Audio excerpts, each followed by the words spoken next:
नमस्ते दोस्तों, स्वागत है आप सभी का आज हमारे कार्यक्रम में। मैं हूं शिवम। आज हम बात करने वाले हैं एक ऐसे मुद्दे की जो इन दिनों देश की राजनीति में तूफान मचाए हुए है। चारों तरफ इस मुद्दे की चर्चा हो रही है। वक्फ और वक्फ संशोधन बिल 2025 की बात करेंगे, लेकिन सिर्फ इतना ही नहीं, हम ये भी देखने की कोशिश करेंगे कि कैसे समाजवादी पार्टी के नेता और उत्तर प्रदेश के पूर्व मुख्यमंत्री अखिलेश यादव ने आज लोकसभा में अपने समर्थकों को खुश किया। सच्चाई क्या है ये बताने की कोशिश करेंगे और मीडिया में शायद आपको वो सब देखने को न मिले, तो आपको हम ये बताने की कोशिश करेंगे कि कैसे वक्फ बिल के आड़ में क्या कुछ किया जा रहा है और विपक्ष किन चीजों को लेकर चिंतित है, परेशान है। वक्फ बिल की पूरी कहानी, एक एक चीज जो आपके लिए जानना बेहद जरूरी है। तो चलिए सबसे पहले ये समझने की कोशिश करते हैं कि आखिर वक्फ है क्या और वक्फ संशोधन बिल 2025 इतना विवादास्पद क्यों हो गया है। वक्फ दरअसल एक इस्लामी कॉन्सेप्ट होता है जहां संपत्ति या धन को धर्मार्थ या सामाजिक कार्यों के लिए दान में दिया जाता है, अल्लाह को दिया जाता है। जैसे मस्जिदों, स्कूलों या गरीबों की मदद के लिए भारत में वक्फ संपत्तियों का प्रबंधन वक्फ बोर्ड करता है, जो 1995 के वक्फ एक्ट के तहत काम करता है। वक्फ एक अरबी शब्द है जिसके मायने होते हैं ठहरना। जब कोई संपत्ति अल्लाह के नाम से वक्फ कर दी जाती है तो वो हमेशा हमेशा के लिए अल्लाह की हो जाती है, अल्लाह के नाम पर ही रहती है। उसमें कोई तब्दीली नहीं हो सकती, उसमें कोई बदलाव नहीं हो सकता। वक्फ का ये बुनियादी नियम है। भारत के सुप्रीम कोर्ट ने भी जनवरी 1998 में अपने एक फैसले में यह कहा था कि एक बार जो संपत्ति वक्फ को चली गई वो हमेशा वक्फ ही रहेगी। वक्फ संपत्ति की खरीद फरोख्त कभी नहीं की जा सकती, उसको किसी को बेचा नहीं जा सकता, ना उसको खरीदा जा सकता है और ना ही इन्हें किसी को हस्तांतरित किया जा सकता है। अल्पसंख्यक मामलों के मंत्रालय की तरफ से जारी आंकड़े ये कहते हैं कि वक्फ बोर्ड के पास इस समय पूरे भारत में लगभग 8.7 लाख संपत्तियां हैं, जो करीब 9.4 लाख एकड़ जमीन में फैली हुई है। इनकी कुल कीमत अगर आप देखें तो 1.2 लाख करोड़ रुपए बताई जाती है। दुनिया में भारत के पास सबसे ज्यादा वक्फ की संपत्तियां हैं। भारत में सेना और रेलवे को अगर आप छोड़ दें तो सबसे ज्यादा जमीनें जो हैं वो वक्फ बोर्ड की हैं और बड़ी प्राइम जमीनें हैं, बड़ी कीमती। भारत सरकार ने वक्फ संपत्तियों के प्रबंधन और रखरखाव के लिए वक्फ बोर्ड और सेंट्रल वक्फ काउंसिल की व्यवस्था तय की है। फिलहाल इस बिल से जो मोदी सरकार ला रही है, इससे पहले के वक्फ संपत्तियों की सुरक्षा के लिए 1995 का जो वक्फ एक्ट है और 2013 का वक्फ संशोधन कानून भी है, वो वक्फ की संपत्तियों की सुरक्षा के लिए केंद्रीय स्तर पर एक स्वायत्त निकाय है जिसे सेंट्रल वक्फ काउंसिल कहा जाता है। इसके अलावा अगर आप देखें तो राज्य स्तर पर वक्फ संपत्तियों के प्रबंधन के लिए वक्फ बोर्ड बनाए गए हैं। भारत में कुल 32 इस तरह के वक्फ बोर्ड काम करते हैं। वक्फ बोर्ड में चयनित सदस्य होते हैं और सदस्य एक चेयरमैन का चुनाव करते हैं, जबकि सरकार एक मुख्य कार्यकारी अधिकारी नियुक्त करती है। यह एक अभी व्यवस्था है। वक्फ संपत्ति के प्रबंधन के लिए मुतवल्ली नियुक्त किया जाता है और संपत्ति का जो सीधा नियंत्रण है वो मुतवल्ली के हाथ में होता है और ये संपत्ति से होने वाली कुल आय का एक तय प्रतिशत वक्फ बोर्ड को दे देता है, जो मुतवल्ली होता है। पिछले करीब 2 सालों में देश के अलग अलग हाईकोर्ट्स में वक्फ से जुड़ी करीब करीब 120 याचिकाएं दायर की गई थी, सवाल उठाए गए थे। कहा जा रहा है यह भी सुनियोजित था और इसके बाद इस कानून को संशोधन का प्रस्ताव आ गया। अदालत में दी गई अर्जियों में वक्फ कानून की वैधता को इस आधार पर चुनौती दी गई थी कि जिन जैन, सिख या अन्य अल्पसंख्यकों समेत दूसरे धर्मों में ऐसे कानून लागू नहीं होते हैं, वो नए बिल के प्रावधान के अनुसार वही व्यक्ति दान कर सकता है जिसने लगातार 5 साल तक मुसलमान धर्म का पालन किया हो। यह नया कानून है, यानी कि मुस्लिम हो और दान की जा रही संपत्ति का मालिकाना हक रखता हो, वही वक्फ जमीन दान कर सकता है। वक्फ एक्ट में 2 तरह की वक्फ संपत्तियों का जिक्र किया गया है। पहला, अल्लाह के नाम पर होता है वक्फ, यानी ऐसी मिल्कियत, ऐसी संपत्ति जिसे अल्लाह को समर्पित कर दिया गया हो और जिसका कोई भी वारिसाना हक बाकी ना बचा। दूसरा वक्फ जो होता है वो होता है वक्फ अलल औलाद, यानी ऐसी वक्फ संपत्ति जिसकी जो देखरेख है वो वारिस करेंगे। इस दूसरे तरह के वक्फ में नए बिल में प्रावधान किया गया, पहले वाले में नहीं, और उसमें महिलाओं के विरासत का अधिकार खत्म नहीं होना चाहिए, यह बात डाल दी गई है।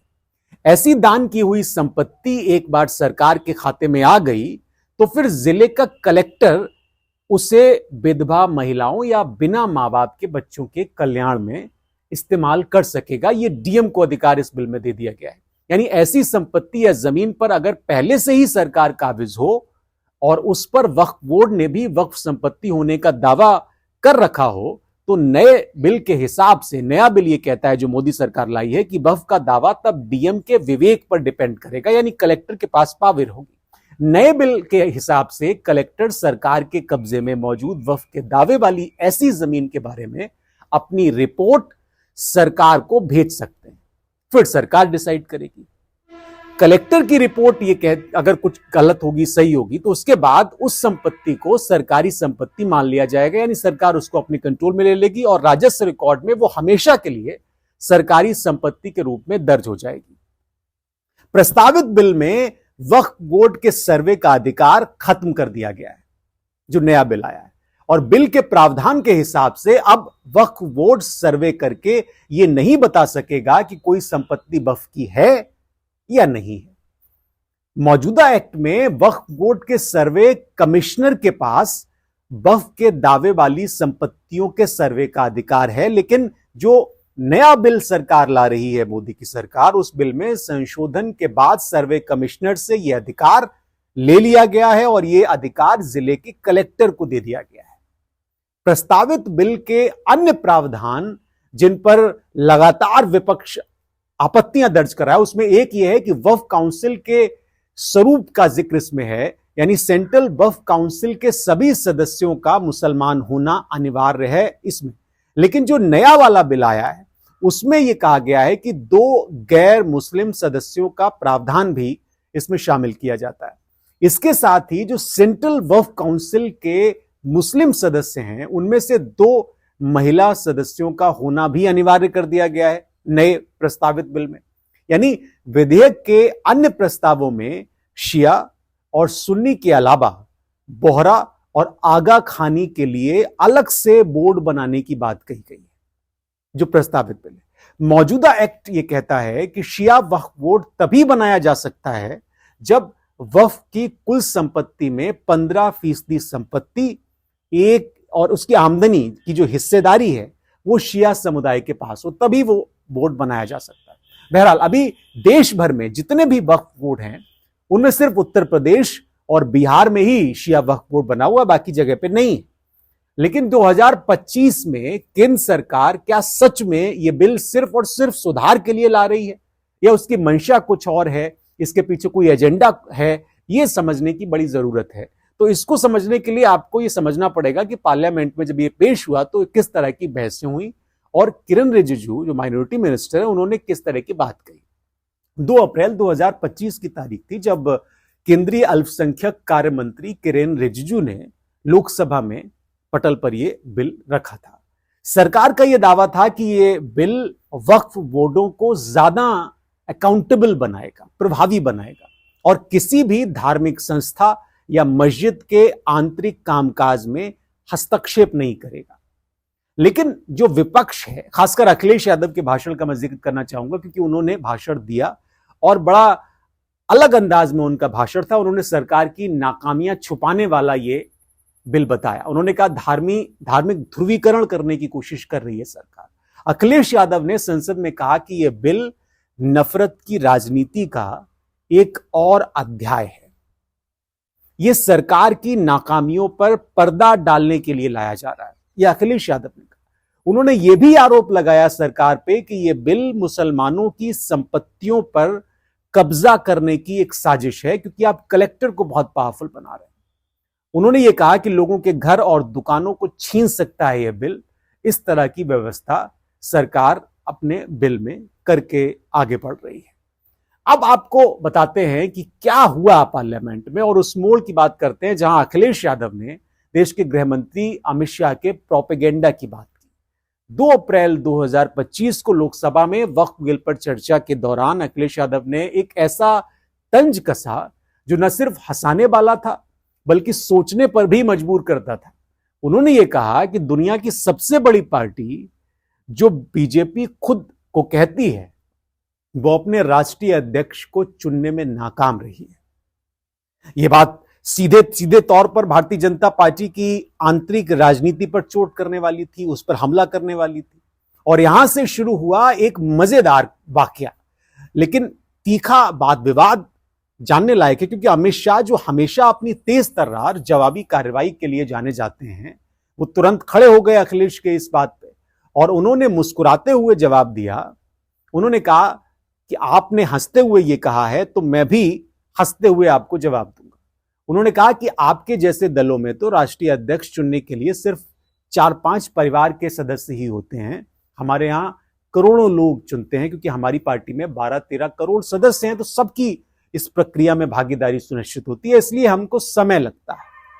हालांकि कितनी भागीदारी सुनिश्चित होती है ये आप भी जानते हैं, और तमाम ऐसी खबरें आती रहती हैं कि कौन बीजेपी अध्यक्ष को चुनता है और क्यों ये देरी हो रही है। लेकिन चलिए, कहने के लिए उन्होंने कह दिया, लेकिन ये सदन में बड़ा हल्का फुल्का माहौल हो गया।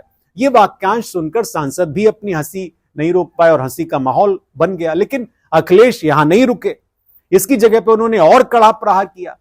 उन्होंने बीजेपी पर सीधा निशाना साधा और नाम लिए बगैर वक्फ बिल की आड़ में उन्होंने कहा कि धार्मिक ध्रुवीकरण बीजेपी करने की कोशिश कर रही है और यह बिल मुसलमानों के खिलाफ एक षड्यंत्र का हिस्सा है। उन्होंने साथ ही यह भी जोड़ दिया कि अभी जो यात्रा हुई किसी की नागपुर में, उस यात्रा क्या 75 वर्ष से आगे का एक्सटेंशन था या एक्सटेंशन के लिए थी।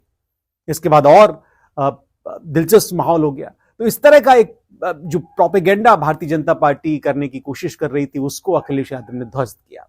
लेकिन निश्चित तौर पर ये जो बिल आया है वक्फ का, इस बिल के जरिए भारतीय जनता पार्टी ने देश भर में एक नई बहस को जरूर जन्म दे दिया है, और ये बहस अब कहां जाकर रुकेगी ये देखना बड़ा दिलचस्प होगा।